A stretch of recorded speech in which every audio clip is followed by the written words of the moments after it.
or join up once I've lost some weight, or I'm not fit enough to get trained.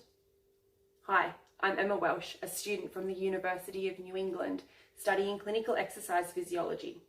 I'm a wife, a mother, and a personal trainer, and these are words that I have heard time and time again from people when inquiring about joining a group class or a personal training program. You see, Australia has some pretty appalling rates of exercise adherence, with 2/3 of our population being overweight or obese, and only 1 in 5 Australian adults meeting the physical activity guidelines of a minimum of 30 minutes of activity 5 times a week. To help some individuals' barriers to exercise, trainers and counsellors can use motivational interviewing to help a client make decisions that will change their lives. In essence, motivational interviewing is talking to people about change, but it's done in a way that makes that individual feel comfortable, supported, and most importantly, understood. Now, just quickly, I want you to think back to a time in your life when you had to make a big decision. Maybe it was about moving, buying a new car, or even choosing the correct career path for the rest of your life. Now, I bet you didn't make this decision overnight.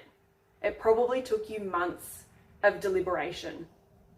Now, this isn't because we're lazy and simply kicking the can down the road, but it's because we want to weigh up all of our options and have an informed decision. Now, I want you to think a little bit closer.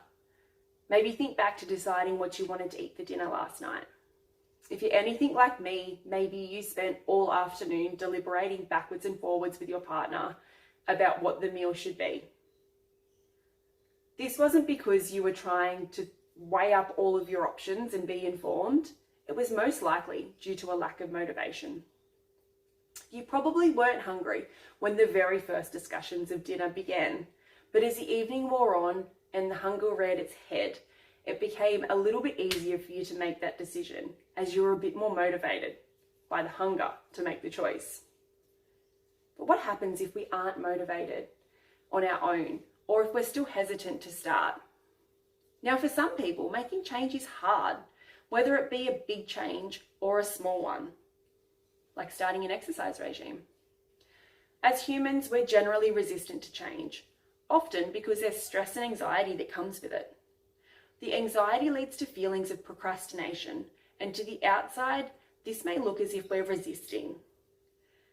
Motivational interviewing helps to resolve the ambivalence that is the product of the resistance to change that will help an individual to elicit the desired change in behaviour.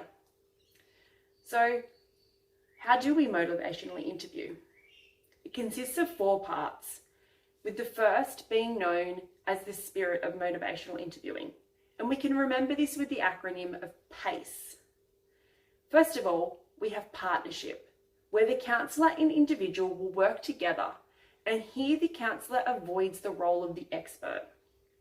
Then there's acceptance, where the counsellor respects the individual's autonomy to make up their own mind. They try and see the world through the client's perspective. Next is compassion, where the client's best interests are kept in mind. And finally, we have evocation. This is where the concept that the best ideas actually come from the client, as they'll be more easily accepted and readily acted upon than if they were coming from the counsellor. There are some core skills required for motivational interviewing, and these can be described with the acronym OARS. The counsellor should really try and master these. First of all, we begin with open-ended questions. So something like, what would getting fit look like to you? Not just, do you want to get fit? Now, affirmations, using small encouragement on the positive steps that the client has taken. Next is reflection. So understanding what the client has said and repeating it back to them. So using the example from above, we could say, so getting fit means being able to play soccer with your kids. And then summaries, where multiple reflections are put together in one longer summary. So getting fit means you can play soccer with the kids and you would be comfortable enough to wear swimmers and swim in the ocean with them. Some other important processes of motivational interviewing include engaging the clients to help them feel comfortable and understood, focusing This can help us set an agenda and prioritize the discussion. Evoking.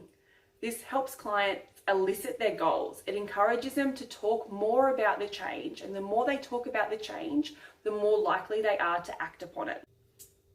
And finally, planning, where we develop a specific change plan that the client agrees to and is willing to implement. This involves the use of SMART goals: specific, measurable, achievable, relevant, and time-bound. We put it all together and implement it with our final acronym, RULE, which involves resisting the right to reflex, where we listen to our clients and we hear and really understand the deep want for change. We understand the patient's motivation. So we use the use of open-ended questions to help us find the reasons and any potential barriers. We listen with empathy. There should be about equal amounts of time spent listening and speaking. We empower the patient. Outcomes improve when the patient is an active participant in their own journey. So as I'm sure that you may well have figured out, motivational interviewing is a process of listening more so than talking as a therapist. With the right approach to motivational interviewing, many individuals can have assistance to change their negative behaviours to long-lasting positive changes in a supported and a guided way.